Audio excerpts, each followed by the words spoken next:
روزہ افطار کا مسنون طریقہ: روزہ کھجور سے کھولنا سنت ہے یا سادہ پانی سے بھی کھول سکتے ہیں؟ نیز شربت سے کھولیں تو کیا حکم ہے؟ تہذیب صاحب امبور سے۔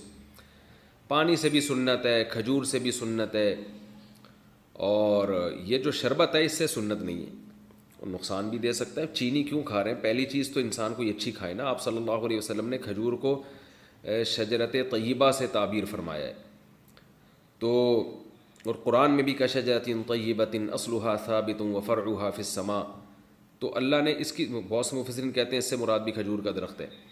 تو کھجور کا جو پھل ہے نا یہ بہت انسانی صحت کے لیے مفید ہے، اور افطار میں آپ کو جو پاور چاہیے ہوتی ہے نا، طاقت چاہیے ہوتی ہے، وہ کھجور سے ملتی ہے آپ کو، کیونکہ کاربوہائیڈریٹ بھی چاہیے آپ کو، اور کھجور میں اس کے علاوہ بھی بہت سارے وٹامنز ہیں۔ کہا جاتا ہے کہ ایک چھوٹے سے پھل میں اتنے سارے منرلز اور وٹامن جمع نہیں ہیں جتنے